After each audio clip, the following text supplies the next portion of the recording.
নমস্কার, আমি রূপসী হালদার। আবার চলে এসেছি একটি নতুন পর্ব নিয়ে। পড়ছি ছায়া সম্রাট, লিখেছেন সিমি চৌধুরী। এটি হচ্ছে কি একটি স্পেশাল পর্ব, আর এখানে লেখিকা আগেই অ্যালার্ট দিয়ে দিয়েছে 18 বছরের নিচে পর্বটি পড়া একেবারেই নিষিদ্ধ। রাত 12টা বাজে। মাহিদের ঘরে বিছানার উপর বসে আছে অর্নিশা। কিছুক্ষণ আগে অনু আর মেহুল মোহনা বসিয়ে রেখে গেছে ওকে।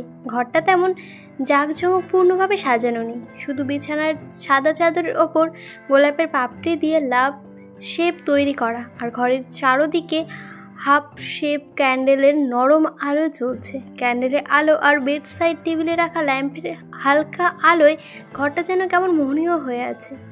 এইসবের মাঝখানে চুপ করে বসে আছে অর্নিশা। ওর পরনে লাল বেনারসি, চুমকি আর জরির কাজ করা শাড়িটা ঝলক আলোয় চকচক করছে। হালকা গলায় হার, কানের দুল, হাত ভর্তি চুড়ি আর মাথায় টিকলি, সব মিলিয়ে ওর যেন অপূর্ব নারী। এই সব কিছু মায়ান মাহিদের মায়ের জিনিস। নাচনিচ খন্দকার ইগো ফেলে নিজে এসে পরিয়ে দিয়ে গেছেন অর্নিশাকে। অনুরা চলে যাওয়ার পরপরই মাহিদ এসেছে ঘরে আর ওয়াশরুমে চলে গেছে ফ্রেশ হতে। ওর কথা মনে হতে মুচকে হাসলো অর্নিশা। ওর বলা তখন সেই শাড়ির বিশ্লেষণটা মনে হতেই কেমন একটা অজানা শিহরণ শিউরে উঠল সে। হৃদয়ের ধুকপুক ধ্বনি যেন ঘরের নীরবতার মাঝেও শুনতে পাচ্ছে। কিছুক্ষণ পর ওয়াশরুম থেকে ফ্রেশ হয়ে বের হলো মাহিদ। শেরওয়ানি ছেড়ে অফ হোয়াইট কালারের টি শার্ট আর ব্ল্যাক কালারের ট্রাউজার পরেছে সে। ওয়াশরুম থেকে বেরিয়ে কোনো কথা না বলে দেওয়ালে ঝোলানো গিটারটা হাতে নিয়ে অর্নিশার সামনে এসে বসলো মাহিদ। এক ঝলক ওর দিকে তাকিয়ে মুচকি হেসে বলল, দেখো বউ, আমার অনেক আগে থেকেই স্বপ্ন ছিল আমার বাসর রাতে বউকে গান শোনাবো। যদিও ঠিক মতো তেমন ভালো গাইতে পারি না, হিরো আলমের গানও ভালো আছে আমার থেকে, কিন্তু আমার কিছু করার নেই, নিরুপায় আমি। নিজের স্বপ্ন আর বিসর্জন দিতে পারবো না, তাই এই বেসুরে গলায় তোমাকে গান এখন শোনাতেই হবে। কথাটা বললে অর্নিশার দিকে তাকিয়ে মাহিদ। সে জানে সে ভালো গান করতে আর সে ভালো গান করে, আর ওদের নিজস্ব একটা মিউজিক্যাল ব্যান্ডও আছে। তবু অর্নিশা যাতে সহজভাবে নিতে পারে ওর সামনে, তাই সে এইভাবে বলল ওকে। অর্নিশা এতক্ষণ মাথা নিচু করে বসেছিল, এতক্ষণ কেমন যেন নার্ভাস ফিল হচ্ছিল, কিন্তু মাহিদ এমন কথায় একটু স্বাভাবিক হলো। মুখ তুলে মাহিদের দিকে তাকিয়ে মুচকে এসে বলল, আপনি গান গাইতেও পারেন ডাক্তারবাবু? বাহ, তা বেশ তো, শোনান তো আমাকে দেখি, কেমন গান গাইতে পারেন আপনি? ওর মুখে স্বাভাবিক কথা শুনে মাহিদ মনে মনে স্বস্তি পেল। তারপর আর কথা না বাড়িয়ে গিটারের তারে ধীরে ধীরে আঙুল বোলাতে নরম গলায় গান গাইতে শুরু করলো। কেমন করিয়া চাও আমার দিকে, কেমনে চাও, আমি পাগল হইলে পরে কিন্তু কিছু ছাড়ব না, যদি একবার জায়গা দাও তোমার মনের উঠানটাই আমি দখল করব, পরে বাইরে আসতে পারবা না, তোর মনে আর প্রাণে শুধু থাকবই। এই তুই চলে কোথাও গেলে আমি অনায়াসে মরবই, আমার স্বপ্নে বুকের কাঁপন তোর জন্যেই, শুধু আমার, তুই শুধু আমার, শুধুই আমার আত্মা, আমার সত্তা। গানটা প্রথম শুনলাম, মানে শুনিও নি, আমি প্রথম পড়লাম গানটা এখানে। আপনারা শুনেছেন গানটা? মাহিদ অর্নিশার দিকে তাকিয়ে মনের মাধুরী মিশিয়ে গান গাইতে লাগলো। গানের সুর আর গানের কথাগুলো ঘরের প্রতিটা দেওয়ালে যেন ধাক্কা খেয়ে ফিরে আসছে, যেন তাদের গল্পটার গানে মিশে গেছে। অর্নিশা ধীরে মাথা তোলে, চোখ পানি চিকচিক করছে, কিন্তু সে হাসছে একটা নরম লাজুক ভালোবাসা মাখানো হাসি। ওর ঠোঁট কাঁপছে, হয়তো মাহিদের সাথে সেও গানটা মনে মনে গুনগুন করে গাইছে। গানটা শেষ করে গিটার থেকে হাত ছড়িয়ে এক মুহূর্তের জন্য অর্নিশার দিকে চেয়ে মাহিদ, তারপর মুচকি এসে গিটার নামিয়ে ধীরে ধীরে উঠে আসে ওর কাছে। মাহিদের গানের পর অর্নিশা যেন কিছুটা নড়ে চড়ে বসে, চোখ তুলে চেয়ে দেখে মাহিদের দৃষ্টিতে ঝুলে আছে এক অদ্ভুত কোমলতা। মাহিদ অর্নিশার হাত ধরে ওকে ধীরে ধীরে দাঁড় করায়, এক হাতের কোমর রেখে আরেক হাত দিয়ে কপালের ওপরে থাকা চুলগুলো সরিয়ে দেয়, আলতো করে ওর কপালে চুমু খায়। অর্নিশার চোখ বন্ধ করে দাঁড়িয়ে আছে, মুহূর্তটা যেন হৃদয়ের গভীরে গেঁথে নিয়ে নিচ্ছে সে। মাহিদ এবার ওকে দাঁড় করিয়ে রেখে ঘরের একপাশে রাখা কাঠের আলমারির কাছে যায়। আলমারি দরজা খুলে ভেতর থেকে একটা শপিং ব্যাগ বের করে অনিশার সামনে নিয়ে গিয়ে বসে। এরপর ব্যাগটা ওর দিকে এগিয়ে দিয়ে হাসি মুখে বলে, আমার বউকে আজ এত সুন্দর লাগছে যে ইচ্ছে করে এই সাজে পুতুলের মতো সারা জীবনের জন্য শোপিস বানিয়ে সাজিয়ে রাখে ঘরে, কিন্তু সেটা তো সম্ভব নয়। তুমি তো শোপিস নাও, তুমি তো মানুষ, তাই তোমাকে শোপিস হিসেবে নয় মনের রানী করে সাজিয়ে রাখবো। আর আমি জানি আমার বউটা খুব একটা রঙিন পরিকল্পনার মতো হয়নি, কিন্তু আজকের রাতটা তো শুধু আমাদের জন্য, তাই না? তাই এ দায়িত্ব আমাদের। আর আমি আজকে রাতে একটু স্পেশাল করে কাটাতে চাই তোমার সাথে। এই নাও, এটা তোমার জন্য এনেছি। ওয়াশরুমে গিয়ে এই ভারী ড্রেস ছেড়ে এটা পরে এসো। অনিশা একটু অবাক হয়ে ব্যাগের দিকে তাকায়, কাপা হাতে ওটা নিয়ে গেল মাহিদের দিকে, আরও একটু এগিয়ে আসে, মুখটা নামিয়ে ওর কানের কাছে গিয়ে ফিসফিস করে বলে, এতে একটু বেবি ডল নাইটি সেট আছে, তবে তুমি শুধু ভেতরের পার্টটাই পরবে, কেমন? ওপরের পার্টটা পরতে হবে না। আমি তোমাকে আজ একটু মুডে দেখতে চাই, মানে হট মুডে, না হলে রোমান্সটা ঠিক জমবে না বেবি। এই বলে সোজা হয়ে অনিশার দিকে তাকিয়ে ঠোঁট কামড়ে হাসে। তারপর আবার বলে, আমি জানি তোমার এই ভারী সাজ খুলতে একটু সময় লাগবে, ততক্ষণ আমি না হয় অপেক্ষা করব, কিন্তু তুমি যদি চাও আমি সব খুলতে তোমার সাহায্য করতে পারি। কিন্তু খুলতে গিয়ে যদি অঘটন ঘটে যায় তাহলে কিন্তু আমাকে দোষারোপ করতে পারবে না। যাবো নাকি বলো? মাহিদের এমন নাগামহীন কথা শুনে অনিশার গা লজ্জায় লাল হয়ে ওঠে। ঠোঁট কামড়ে ধরে নিচে তাকায় সে, কান দিয়ে যেন ধোঁয়া ছুটছে ওর। সে মাহিদকে কিছুই বলে না, শুধু ব্যাগটা বুকের কাছে দড়িয়ে ধরে নিঃশব্দে হেঁটে যায় ওয়াশরুমের দিকে। পেছনে দাঁড়িয়ে থাকা মাহিদের মুখ তখন এক ধরনের উচ্ছ্বাস আর অপেক্ষার উন্মাদনা। অনিশা চলে যেতেই মাহিদ ঘরের কোণা থেকে একটা ম্যাট্রেস বের করে তাতে নতুন করে বিছানা করতে থাকে। প্রায় 10 মিনিট পর ওয়াশরুমে দরজা খুলে বাইরে বেরিয়ে আসে অনিশা। ও বেরিয়ে মাহিদের দিকে নিচেরা বিছানা করতে দেখে থমকে যায়। ওর দিকে তাকিয়ে ভ্রু কুঁচকে বলে, কী হলো ডাক্তারবাবু, বেড থাকতে আবার নিচে বিছানা করছেন কেন? মাহিদ ওর দিকে না তাকিয়ে শান্ত হয়ে বলে, এসব তুমি বুঝবে না বউ, এই বাড়িতে মির্জাফরের অভাব নেই। আজ আমাদের প্রথম রাত, কোথায় কোন অঘটন ঘটাবে বলা যায় না, তাই কোনো রিস্ক নেওয়া যাবে না। ওর এমন কথা শুনে অনিশা হেসে ফেলে, ঠোঁটের কোণে হাসির রেখা টেনে বলে, কি শুরু করলেন ডাক্তারবাবু? অনেক হয়েছে ফাজলামি, এবার থামুন। অনিশার এমন কথায় থমকে দাঁড়ায় মাহিদ। এরপর কিছুক্ষণ ভাবে, আচ্ছা ঠিক আছে, তুমি যখন চাইছো না তখন থাক। আমি আবার বউর ভক্ত পুরুষ, বউয়ের কথা কখনো ফেলি না। এই কথা বলে সে বিছানা আবার গুছিয়ে সে আবার ঘুরে তাকালো অনিশার দিকে। ওর দিকে তাকাতেই কথা বলার ভাষা যেন হারিয়ে ফেলেছে সে। চোখ স্থির হয়ে গেছে অনিশার দিকে। সামনে দাঁড়িয়ে আছে অনিশা, লাল বেবি ডল নাইটির শরীরের ভেতরের প্রতিটা ভাঁজ স্পষ্ট। হালকা আলোয় ওর গায়ের রং উজ্জ্বল হয়ে উঠেছে। বুকের উপর ঝুলে থাকা চিকন ফিতে আর কোমরের নিচে নামা ট্রান্সপ্যারেন্ট কাপড়টা যেন সব কিছু ঢেকেও নাঙা ঢাকার মতোই সব প্রকাশ করেছে। এক মুহূর্তে মাদের মুখ থেকে সব রসিকতা উবে গেল, চোখ জোড়া ঝলসে উঠল কামনায়। ওর শরীরটা যেন নিজের ইচ্ছে ছাড়া এগিয়ে আসতে লাগলো অনিশার দিকে। ঠোঁট শুকিয়ে আছে, বুকের ধরফর শব্দ বেড়ে গেল মুহূর্তেই। অন্যদিকে অনিশার ড্রেসটার ছোট কাট আর মাহিদের এমন চাহনিতে অস্তিত্বতায় পড়ে গেছে। ও হাত দিয়ে নিচের দিকটা টেনে টুনে হাঁটু ঢাকার বৃথা চেষ্টা করছে।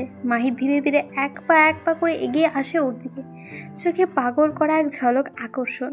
সে ওর দিকে আগাতে আগাতে হাওয়ার মতো নরম কণ্ঠে বলে, আজকে তুমি শেষ বউ। আমি জানি না, সত্যি জানি না কিছু, কিন্তু অঘটন যে ঘটবে তা আমি নিশ্চিত। ওর দৃষ্টিতে ছিল কামনা, ভালোবাসা আর উন্মাদ অধিকার বোধ। মাহিদ এগিয়ে এসে ওকে ঘুরিয়ে নিয়ে পেছন থেকে জড়িয়ে ধরে। অনিশার পিঠ লেগে যায় ওর শক্ত বুকের সাথে। মাহিদ কোনো শব্দ না করেই মুখ গুজে দিল অনিশার চুলের ভেতর। তারপর গভীরভাবে জোরে শব্দ করে শ্বাস টানল সে, যেন তার প্রিয় নারীর গন্ধটাই এখন তার কাছে মোহময়, এক নেশা হয়ে দাঁড়িয়েছে। শ্বাস টেনে মুখ ধীরে ধীরে নামিয়ে সে অনিশার ঘাড়ে ফেলে গরম নিঃশ্বাস ফেলে আর হাতে অনিশ্চয় যেন শিউরে উঠল। ওর শির দ্বারা বেয়ে এক ঠান্ডা স্রোত বয়ে গেল। মাহিদ এবার 2 হাত দিয়ে ওর কোমর চেপে ধরে একদম নিজের সাথে মিশিয়ে নিল ওকে। আর তাতে অনিশ্চার শরীর যেন মুহূর্তেই গলে যেতে লাগলো ওর বাহুর মধ্যে। মাহিদের এমন অবাধ্য স্পর্শে বারবার কেঁপে উঠতে লাগলো অনিশ্চা। ওর বুকের মধ্যে হাতুড়ি পেটাচ্ছে যেন। চোখে জল আর উত্তাপের মিশে এলে ধীরে ধীরে ওকে আবার নিজের দিকে ফিরিয়ে আনলো মাহিদ। তারপর হঠাৎই একটা নিয়ে অনিশ্চাকে কোলে তুলে নিল সে।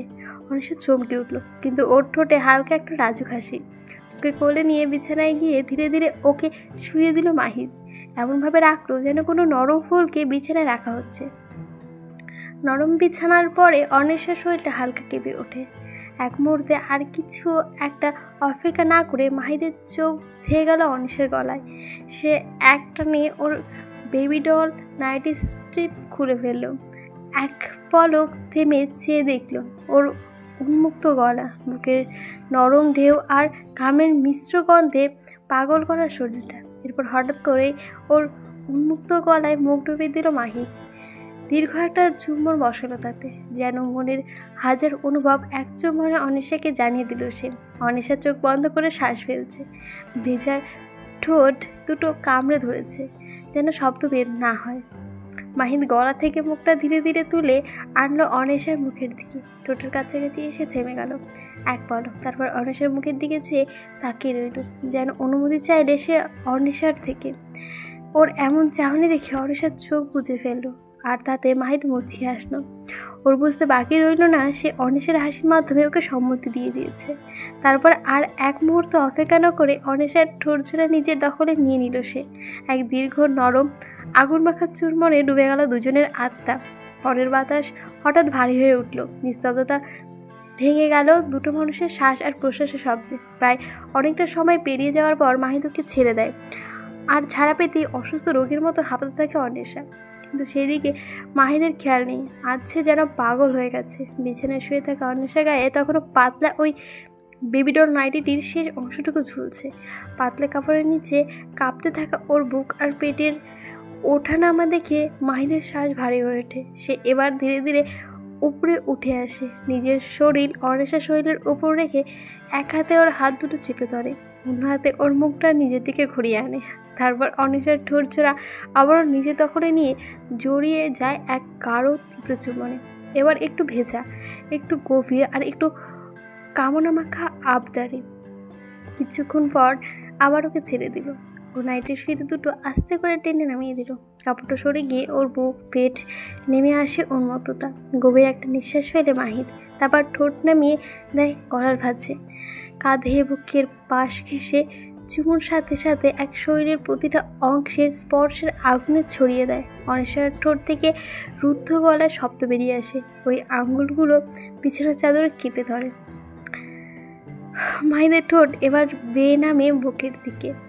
ওর আরেকটা চুমু যেন দাবির মতো। তারপর ধীরে ধীরে একে একে প্রতিটা কাপড় সরিয়ে ফেলে মাহিদ। শরীরের আর কোনো বাধা থাকে না। মাহিদ এবার নিজের শরীরটা উন্মুক্ত করে। দুটো দেহের মাঝে আর কিছু নেই, শুধু গা ছোঁয়ার উত্তাপ। ওরা মিশে যায় একে অন্যের মাঝে, যেন আলাদা কিছু ছিল না আগেই, শুধু একটা আবরণ ছিল যা আজ রাতে ভেঙে যাচ্ছে। এরপর মাহিদ আর অনিশ্চার মাঝে 1 ইঞ্চি পরিমাণ ফাঁকা রাখে না। মিলনের মুহূর্তে হারিয়ে যায় দুজন। রাতটা যেন থেমে গেছে ওদের জন্য। শুধু শরীর আর নিঃশ্বাস চলতে থাকে। নিঃশ্বাসে নিঃশ্বাসে চলে ঘাম, স্পর্শ আর কামনার অদৃশ্য মিশ্রণের মিছিল। মাহিদের অব্যাহত স্পর্শ, ছুঁয়ে হারিয়ে ফেলার আগ্রাসন, সব কিছু ভেতরে অনিশ্চা যেন দিশাহীন হয়ে পড়ে। কিছুক্ষণ এমন চলার পর হঠাৎই অনিশ্চা কাপা গলায় ফিসফিস করে বলে, ছাড়ুন না ডাক্তারবাবু, ব্যথা পাচ্ছি তো। কিন্তু মাহিদের ঠোঁট এক খুনসুটি মাখা হাসি। সে থামে না, বরং ওকে আরও শক্ত করে জড়িয়ে ধরে। ঠোঁটটা ওর ঘাড়ে কুচি দিয়ে গলা নামিয়ে বলে, তোমার এইসব উফ ছাড়বে না বউ। মেয়েদের এসব কথা শুনলে ছেলেরা যদি ছেড়েই দিত তাহলে বাংলাদেশে এত জনসংখ্যা বাড়তো না, বুঝলে।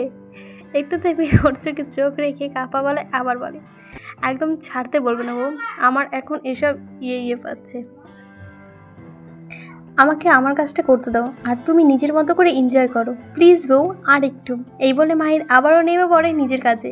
ও ঠোঁটগুলো অনিশ্চার গলার বাঘ থেকে বুকের গভীরে তলপেট পর্যন্ত আগুন জ্বালিয়ে দিয়ে যায়। অনিশা থামতে চায়, কিন্তু তার শরীর যেন নিজের সাথে বিশ্বাসঘাতকতা করে। একসময় সে নিজেও ডুবে যায় ভালোবাসার এক উত্তাল স্রোতে।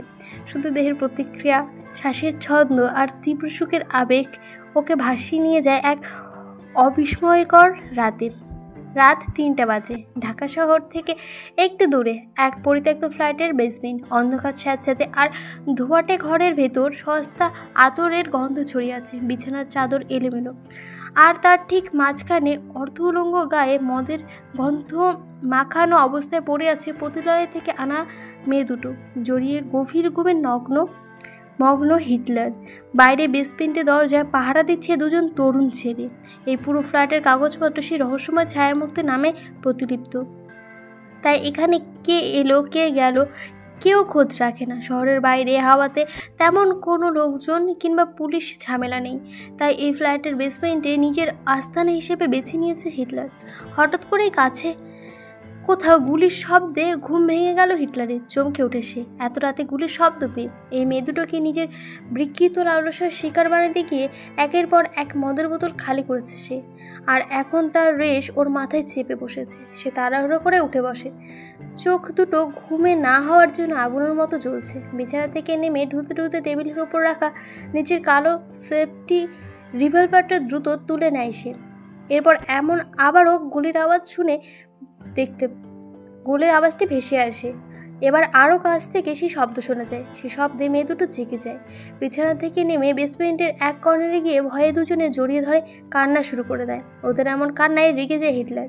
ওরা কিছু বোঝার আগে দাঁত খিচিয়ে বলে, চুপ, কেউ নড়বি না, ওখানেই থাক। এখানে কি আগুন লেগেছে নাকি? হ্যাঁ, এত কান্নার কি আছে? চুপ করে থাকতে পারিস না? হিটলারের এমন ধমকে মেয়ে দুটো ভয় পায়। একে অপরকে জড়িয়ে ধরে ফ্যালফ্যাল করে তাকিয়ে থাকে হিটলারের দিকে। তাদের চোখে আতঙ্ক, শরীর কাঁপছে। তারা জানে এই মানুষটা একা নয়, এই মানুষটার চারপাশে রহস্য আছে, রক্ত আছে, আছে মৃত্যুর ভয়। বেসমেন্টের কর্নারে রাখা জগ থেকে পানি দিয়ে চোখ মুখ ছিটিয়ে নেয়। রিভলভারের সোজা দরজার দিকে তাক করে হিটলার। তারপর চোখে আতঙ্ক আর ক্ষিপ্রতা নিয়ে ঘামে ভেজা গলায় বলে, মনির, কি হয়েছে রে বাইরে? কে এসেছে? কিন্তু কারো কোনো সারা শব্দ পাওয়া যায় না। এমন সময় পরপর আবার দুটো গুলি শব্দ ভেসে আসে। এবার ঠিক বেসমেন্টের দরজার কাছে থেকেই। আর কিছুক্ষণ পর দুটো শরীর নিচে পড়ে যাওয়ার মতো শব্দ আসে। হিটলার ভয় পেয়ে যায়, আর সেই ভয় এতটাই যে ও নিজের কাপড় নষ্ট করে ফেলে। সে বুঝে যায় বাইরে দরজায় পাহারায় থাকা ছেলে দুটো আর বেঁচে নেই। দুনিয়া থেকে বিদায় দেওয়া হয়েছে তাদের। মেয়ে দুটো এবার একসাথে চিৎকার দিয়ে কেঁদে ওঠে। ভয়ে থরথর করে কাঁপতে থাকে তারা। এই নিস্তব্ধ রাতে তাদের কান্না যেন কেমন করুণ সুরে বাজতে থাকে। হিটলার নিজেও থরথর করে কাঁপছে। রিভলভারটা আরও শক্ত করে চেপে ধরে সে, কিন্তু হাত কাঁপছে। ভয়ে হৃদয়স্পিণ্ডটাও যেন ছিটকে বাইরে বেরিয়ে আসছে। ঠিক এমন সময় বেসমেন্টের দরজায় জোরে জোরে লাথি মারার শব্দ হয়, আর কিছুক্ষণ পর সেটা খুলে যায়। সেই ফাঁকা দরজা দিয়ে ধীরে ধীরে ভেতরে প্রবেশ করে একটা মেয়ে। ঘর ভর্তি ধোঁয়া আর অন্ধকার, ঠিকমতো দেখা যাচ্ছে না তার মুখ, কিন্তু শরীরের ছায়া দেখে বোঝা যায় ওর আগমন মৃত্যু বয়ে এনেছে হিটলারের জন্য। ঘরে তার পা পড়তেই মেঝে যেন কেঁপে উঠল। হিটলার ওকে দেখে রিভলভার উঁচিয়ে চিৎকার করে বলল, কে তুই? মুখটা দেখা। কিন্তু মেয়েটা একটু কথা বলল না, শুধু ধীরে ধীরে আরও কাছে এগিয়ে আসে। তার প্রতিটা পদধ্বনি যেন এক একটা মৃত্যুর ঘণ্টাধ্বনির মতো বাজতে থাকে। সেই মেয়েটি ধীরে ধীরে এগিয়ে আসতে হিটলারের শ্বাস যেন থেমে যায়। সে ধীরে ধীরে পিছিয়ে যাওয়ার চেষ্টা করে, কিন্তু তার আগেই সজোরে বুকে একটা লাথি বসিয়ে দেয় সেই মেয়ে। এক ঝটকায় ঘরের মেঝেতে ছিটকে পড়ে হিটলার। রিভলভারটা হাত থেকে ছিটকে দূরে গিয়ে পড়ে। হিটলারের মাথা ঘুরে ওঠে, আর তখনই সেই মেয়েটা মুখের কাপড়টা নামিয়ে ফেলে। ওর মুখের দিকে তাকিয়ে হিটলারের গলা যেন আরও শুকিয়ে আসে, চোখ ছানা বড়া হয়ে যায়, ঠোঁট কেঁপে ওঠে। ওর মুখ দিয়ে অনিচ্ছাকৃত সত্ত্বেও বেরিয়ে আসে একটাই নাম, অনু। ওর মুখে অনু নাম শুনে ওর দিকে তাকিয়ে হেসে ওঠে মেয়েটি। এরপর হাসতে হাসতে বলে, শালা, কষ্ট করে সব কাজ করি আমি, আর তোদের মুখে জপিস অনুর নাম? কী রে ভাই, অনুর নামটা মুখে ঘুরছে? এই যে তাকিয়ে দেখ, আমি অপু, জলজান্ত একটা মানুষ আমি। আমার নাম অপু। অপু নয়, অনু নয়, অনুর যমজ বোন আমি। অপু, অনু, আরেকজন অনিশা, 3 বোন। অপু উঠে পকেট থেকে ফোন বের করে লাইট জ্বালিয়ে নিজের দিকে ধরতে হিটলার তাকায় ওর দিকে। ওর পরনে কালো লেদারের মাফিয়া ড্রেস, গাঢ় কালো জ্যাপস্যুটের মতো আঁটোসাঁটো পোশাক, সেই সঙ্গে কোমরে লাগানো হলস্টার, দুটো সাইড গান হোল্ডার আর পায়ের নিচে ভারী বুট, লম্বা চুলগুলো ওপরে আঁটোসাঁটো করে ঝুড়ি বাঁধা। অনুকে দেখে ঢোক গেল হিটলার। মাথার চুলকে বোঝার চেষ্টা করলো অপু কি বলল। এমন অবস্থা দেখে উচ্চস্বরে হাসলো অপু। এরপর হিটলারের দিকে তাকিয়ে বলল, এই তোর নাম হিটলার কে রেখেছে রে? শালা একটা মেয়ে মানুষকে দেখে ভয় পাচ্ছিস? তারপর হাতের পিস্তল ওর গোপনাঙ্গের দিকে তাক করে বলল, আমার তো তোকে সন্দেহ হয় রে, তুই মালতো নাকি মালি? এই তোর জিনিস আছে তো ভাই তোর সাথে? শালা একটা মেয়েকে দেখে ভয় পায়, আর ওর নাম নাকি আবার রাখছে হিটলার। শালা ডাব্বা কোথাকার। হিটলারের কোনো কথা বললো না, শুধু অবাক নয়নে তাকিয়ে রইল অপুর দিকে। ওর মাথায় এখনও ঢুকছে না অনু নিজেকে অপু কেন বলছে। ওকে এভাবে তাকিয়ে থাকতে দেখে অপু ভ্রু কুচকে তাকালো। তারপর বলল, তুই এখনও আমাকে সন্দেহ করছিস তাই না? একটা কথা বলতো, আমি তোদের যার সামনেই যাই তোরাই আমাকে অনু ভাবিস, কারণটা কি বলতো? অনু কি তোদের মুখে মুতে দিয়ে গেছে রে শালা, যে ওর নামটা তোদের মুখস্থ হয়ে গেছে? আচ্ছা শোন, আমি তো সন্দেহ দূর করছি। আমি, অনু আর অর্ণিশা, আমরা তিনজন যমজ বোন, বুঝলি? অনুর বিয়ে হয়েছে এক পুলিশ মালটার সাথে, কি যেন নাম। কিছুক্ষণ মাথা চুলকে মনে করার চেষ্টা করে অপু, তারপর মনে হতেই বলে, মনে পড়েছে, ডিএসপি মায়ান আভিদ খন্দকার, ওর বউ অনু। আর অর্ণিশা সেই পুলিশের ডাক্তার ভাইটার সাথে বিয়ে করেছে। খালি কপাল পড়া আমি বুঝি, বুঝলি? শালা এখনও পর্যন্ত একটা মাল পাঠাতে পারলাম না। যদি মাঝে মধ্যে দু একটা পাই তো তার সামনে ভালোবাসার কথা বলার আগে মুখ দিয়ে ভাই শব্দটাই বেরিয়ে আসে। এতে করে আমার আর মাল পটানো হয় না, আর প্রেম টেমও কপালে জুটে না। এই ভাই ভাই করেই আমার হাজারখানেক ভাই হয়ে গেছে। সেই যাই হোক, আমার কথা বাদ দে, তুই তোর কথা বল। আমার মা বাবা কোথায়? হিটলারের বোবা হয়ে তাকিয়ে আছে অনুর দিকে, অপুর দিকে। অপু একটা কথা আগামাথা বোঝেনি সে, শুধু এইটুকু বুঝেছে ওরা তিনজন যমজ বোন, আর এর নাম অপু। দুপুরে ওর পায়ে অনুর করা গুলির ব্যথা এখনও তাজা হয়ে আছে। লুকোনোর জন্য ট্রিম পেন্ট দিয়ে পড়েছিল সে, তার ওপরে এত নেশা করেছে, এখন চোখে সব কিছু ঝাপসা লাগছে, তাই সে ঠিক মতো ওর মুখটা দেখতে পাচ্ছিল না। শুধু ঝাপসা চোখে ফ্যালফ্যাল করে তাকিয়ে আছে অপুর দিকে। ওকে বলার মতো কোনো শব্দ খুঁজে পায় না সে। কিছুক্ষণ পর চুপ থেকে হঠাৎ করে এসে কাঁপা কণ্ঠে বলে ওঠে, তুই অপু না অনু তাতে আমার কিছু যায় আসে না, কিন্তু তুই এখানে কেন এসেছিস সেটা বল, আর কি চাস তুই? অপু হিটলারের এমন কথায় চমকে ওঠে, তারপরে হেসে ওঠে। ওরে বাব্বা, ডাব্বা এতক্ষণে দেখি মুখে বলি ফুটেছে তাহলে। এরপর জোরে একটা নিঃশ্বাস ফেলে। এমনিতেই তো আর তোর কাছে আসেনি, এসেছি তো কিছু তথ্যের জন্যই, আর সেগুলো এখন তুই দিবি। এখন বল, তোর সেই বসকে আর আমার মা বাবা কোথায়? হিটলার থতমত খেয়ে কিছুক্ষণ চুপ থেকে মাথা নেড়ে বলে, তোর মা বাবা কে সেটা তো জানি না, আর তোরা কোথায় আছে সেটা কিভাবে জানবো বল? আমি কিছুই জানি না। হিটলারের কথায় অপু চুপ হয়ে যায়, তারপর কোনো কথা না বলে হঠাৎ করে গুলি চালিয়ে দেয় হিটলারের অন্য পায়ে। হিটলার গর্জে ওঠে চিৎকারে, কাতরে মেঝেতে পড়ে যায়, রক্তে ভিজে যাচ্ছে ফ্লোর। মেয়েগুলো এতক্ষণে চুপ থাকলেও অপুকে হঠাৎ গুলি করতে দেখে জোরে শব্দ করে কেঁদে ওঠে। ওদের দিকে একবার ফিরে তাকায় অপু, ঘরের উল্টো আরও রেগে গর্জন করে ওঠে, তোর মতো পথের কুকুরের সাথে ঘেউ ঘেউ করার মতো সময় নেই আমার। যা বলছি সোজা সাপটা উত্তর দে, না হলে মরার জন্য তৈরি হ। সবটা বল এখনই, না হলে আবার মাথায় গুলি চালাবো, পায়ে নয়। হিটলার এবার আরও ভয় পেয়ে যায় অপুকে দেখে। সে নিজের জীবন বাঁচানোর জন্য কাঁপতে কাঁপতে বলে, বিশ্বাস করো, আমি কিছু জানি না। আমি শুধু ফোনে কথা বলেছি আমার বসের সাথে, কিন্তু কোনো দিন তার মুখ দেখিনি, সামনাসামনি কখনো দেখা হয়নি আমাদের। যতবার কথা হয়ে বলেছে সে আমার সাথে, ততবারই ভয়েস পাল্টে কথা বলেছে। আর কে তোমার বাবা মা আমি সত্যিই জানি না, প্লিজ মেরো না আমায়, যা সত্যি আমি সব বলে দিয়েছি, প্লিজ মেরো না। অপু কিছুক্ষণ চুপ থেকে হিটলারের দিকে তাকিয়ে থাকে। ওর চোখে ভয়, চামড়া বিবর্ণ, মুখটা যেন মৃত্যুর ছায়ায় ঢেকে গেছে। ওর এই ভয়ার্ত মুখটা দেখে অপু বুঝে নেয় সে সত্যিই বলছে। তাই সে এবার ওর থেকে পিছিয়ে গিয়ে পিস্তলটা নামিয়ে আনে। তারপর আবারও ভয় ধারালো গলায় বলে, তোর বস কে সেটা আমার জানাটা খুবই প্রয়োজন, আর আমি ঠিক ওকে খুঁজে বের করব।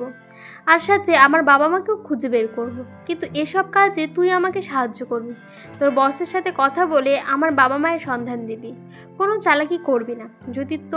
যদি আমাকে ঠকাস বা সাহায্য না করিস তাহলে পরের গলিটা তোর কপালে লাগবে। সোজা বাংলায়, এটা তোর শেষ সুযোগ। বাঁচতে চাইলে আমার হয়ে কাজ কর। হিটলারের চোখে জল নিয়ে মাথা নাড়ে, ভয়ার্ত কণ্ঠে বলে, আমি সাহায্য করব, আমি খুঁজে বের করব। অপু একবার গা ছাড়া দিয়ে পিস্তলটা কোমরে গুঁজে নেয়। তারপর আর কোনো কথা না বলে সেই বেসমেন্ট থেকে বেরিয়ে আসে। বাইরে রাখা কালো রঙের স্পোর্টস বাইকটা এক কোণে দাঁড়িয়ে যেন ওর অপেক্ষাতেই ছিল। বাইকের কাছে গিয়ে সেই নিস্তব্ধে হেলমেটটা পরে নেয়। চারিদিকে এক পলে তাকিয়ে নিজের মনে বিড়বিড় করতে লাগলো, ছায়া, তুই এবার পালাতে পারবি না। যেখানেই থাক না কেন আমি তোকে ঠিক খুঁজে বের করব। বাবা মাকে ফিরিয়ে আনবই, আর অনুর অসমাপ্ত প্রতিশোধ আমি পূরণ করব। আমি অনু নই যে তোকে ছেড়ে দেব, আমি অপু, আর আমি ছাড়া কাউকে ছাড় দেই না। এরপর বাইকে বসে সেটা স্টার্ট করে গর্জন করে বেরিয়ে যায় সে অন্ধকার পথে। পিছনে পড়ে থাকে শুধু ফাঁকা মাঠ, আর মাঠের মাঝখানে দাঁড়িয়ে থাকা সেই পরিত্যক্ত বাড়িটা। চারিদিকে ফজরের আজান পড়ে গেছে। নীরব শহরের বাতাস ছড়িয়ে পড়েছে এক ধরনের পবিত্রতা। সেই অন্ধকারাচ্ছন্ন রাতে রক্ত, প্রতিহিংসা আর হাহাকার সব মুছে দিয়ে নতুন দিনের সূচনা করেছে। অনু বেলকনিতে দাঁড়িয়ে রয়ে সকালের ওই স্নিগ্ধ বাতাস গায়ে মাখছে। অনেক আগেই জেগে উঠেছে সে, একটি নিস্তব্ধ ভোরের মতোই। ওর সজাগতা উঠেই পাক পবিত্র হয়ে নামাজ শেষ করেছে। এরপর এসে দাঁড়িয়েছে ব্যালকনিতে। বাইরে এখনো আলো ফোটেনি। অন্ধকারের কালো ছায়া ভেদ করে ঠান্ডা বাতাস বইছে পেছনে। ঘরের ভেতরে বিছানায় ঘুমিয়ে যাচ্ছে মায়ান। সারা রাত ঘুমোতে পারেনি সে। শরীর জুড়ে ক্ষতের ছাপ, আঘাতের ঘন দাগগুলোর ব্যথায় জ্বর উঠেছিল ওর। সারা রাত সেগুলোর ব্যথা সহ্য করে ফজরের একটু আগে ঘুমিয়েছে মায়ান। ক্লান্ত শরীরটা নিয়ে ধীরে ধীরে তলিয়ে গেছে স্বল্প এক সত্যিত্বে। ওর এমন কষ্টে অনুরূপ ঘুমাতে পারেনি সারা রাত। শেষ রাতের দিকে একটু ঘুমিয়ে এসেছিল, কিন্তু ফজরের আজানের সুমধুর ধ্বনিতে আবার জেগে উঠেছে সে। হঠাৎ করে একটা শব্দে চমকে ওঠে অনু। কেউ একজন গোঙাচ্ছে। বিছানার দিকে তাকালো অনু, কিন্তু মায়ান না। মায়ান তো ঘুমাচ্ছিল। তাহলে এত সকালে কে এমন করুণ সুরে কাঁদছে? ওর শরীর কেঁপে ওঠে হালকা। মুহূর্তেই সমস্ত স্নায়ু সতর্ক হয়ে ওঠে, কান খাড়া করে দাঁড়ায়। আর সব কিছুক্ষণ পর আবার সেই গোঙানের আওয়াজ ভেসে আসে, এবার একটু স্পষ্ট আর ভয়ঙ্করভাবে কারো গলা শুনতে পায় অনু। মাথার ভেতরে যেন বাজতে শুরু করে এক অজানা ঘণ্টা ধ্বনি। সে আওয়াজ কোথা থেকে আসছে? মায়ান ঘুমিয়ে, বাড়ির সবাই ও ঘুমিয়েই রয়েছে। ওপরের তলায় একেবারে নীরব, কেউ তো আর জেগেইনি। তবে কে? কৌতূহল আর শঙ্কায় ভরা মনে অনু চুপচুপে ঘরের দরজায় পাশে এসে দাঁড়ায়। সাবধানে দরজা খোলে, বাইরে বেরিয়ে আসে। ধীরে ধীরে সিঁড়ি বেরিয়ে ড্রয়িং রুমে এসে দাঁড়ায়। কিন্তু না, এখানেও তো কেউ নেই। তাহলে শব্দটা আসছে কোথা থেকে? এমন সময় বাইরে আবার ভেসে এলো শব্দ, খুব করুণ সুর। আর সেই শব্দটা বাহির থেকে ভেসে আসছে, জর্জরিত, যন্ত্রণায় ভরা, ক্লান্ত, যেন কারো নিঃশ্বাস হয়ে যাওয়া মিনতি। ওর শরীরটা ঠান্ডা হয়ে আসে। নিজের মনে বিড়বিড় করতে করতে বলে, কে? এই কণ্ঠটা কার? এত ভরে কে ভেবে কাঁদছে? আর বাড়িটা তো এক সাইডে পার্কিং এরিয়া আর অন্য সাইডে গার্ডেন। এসবের মধ্যে এসব তো কোথা থেকে এসেছে? ওর মনে হাজার প্রশ্নের ঝড় তুলে দেয়। নিজের মনের কৌতূহল দমাতে না পেরে সে কোনো কিছু না ভেবেই সদর দরজা খুলে ধীরে ধীরে বাইরে বেরিয়ে আসে। বাইরে আসতে সে স্পষ্ট শব্দটি শুনতে পায়। কেউ করুণ গলায় বলছে, পানি দাও, একটু পানি, দয়া করে একটু পানি দাও, কেউ আছো? এবার সে স্পষ্ট বুঝতে পারে শব্দটা পার্কিং এরিয়া থেকে আসছে। আরও তখন সে স্পষ্ট শুনতে পেয়েছে, কারণ পার্কিং এরিয়ার সাথেই দোতলার ওর আর মায়ানের বেডরুম। বিয়ের পর থেকে একবারেও এদিকে আসা হয়নি অনুর, কিন্তু ঘরের বেলকনি থেকে যতটুকু নজরে এসেছে ততটুকুও চেনে। এমন গলা শুনে অনু আর দেরি করল না। কে এমন করুণ সুরে কাঁদছে আর পানি চাইছে তা জানবার জন্য। এগিয়ে গেল সামনে, এসে দাঁড়ালো 6টা গাড়ি আর 3টা বাইক পার করা, কিন্তু ওর বাইরে আর কিছুই নেই, না কোনো ঘর আর না কোনো কিছু। তাহলে শব্দ আসছে কোথা থেকে? এমন সময় আবারও ভেসে আসে সেই কণ্ঠ, কেউ শুনতে পাচ্ছ? একটু পানি দাও না, দয়া করে একটু পানি দাও।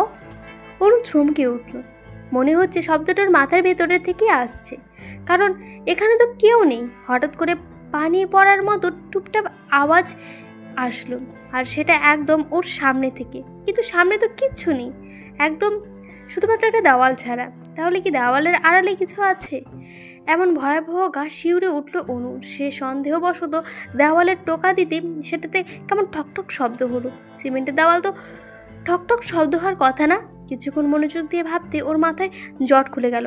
এক মুহূর্তে বুঝে গেল এটা বালি সিমেন্টের দেওয়াল নয়, এটা কাঠের দেওয়াল, যা পুরো বাড়ির সাথে রং করে দেওয়াল হিসেবে সাজিয়ে রাখা হয়েছে।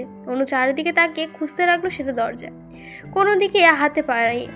খুঁজতে খুঁজতে নিচের দিকে তাকাতে এসে দেখলো পেল নিচ দিয়ে হালকা আলো আসছে। পুরো শরীরে ভয় কেঁপে উঠলো, ওর ঠান্ডা স্রোত বয়ে গেল ওর পুরো শরীর জুড়ে। ওটার ভেতরে কে আছে তা দেখার জন্য মনটা ব্যাকুল হয়ে উঠল। আর সে আর কিছু না ভেবে শাড়ির আঁচলটা কোমরে গুঁজে পা দিয়ে জোরে একটা লাথি মারলো সে কাঠের দেওয়ালে। এরপর কয়েকটা লাথি মারতে সাথে ফাটল হলো, তা দেখে মনে মনে খুশি হলো অনু। এরপর আর যেই না লাথি মারবে এমন সময় হঠাৎ করে কেউ একজন পেছন থেকে শক্ত হাতে অনুর নাক মুখে রুমাল চেপে ধরলো। সে ছটফট করলো ছাড়া পাওয়ার জন্য, কিন্তু পারলো না। কিছু বোঝার আগে সে রুমাল লেগে থাকা ক্লোরোফর্মের গন্ধ নাকের দিকে ঢুকে যায় ওর ফুসফুসে। চোখের সামনে অন্ধকারে নেমে আসে অনু, শরীরে সব শক্তি নিঃশেষ হয়ে যায়। আর মাত্র কয়েক সেকেন্ডের মধ্যে সেই ব্যক্তি কোলে ঢলে পড়ে অনু। পর্বটা এখানে শেষ হয়ে গেছে। পর্বটা কেমন লেগেছে অবশ্যই জানাবেন। ভালো লাগলে অবশ্যই লাইক কমেন্ট সাবস্ক্রাইব করে দেবেন। আজকে ধন্যবাদ।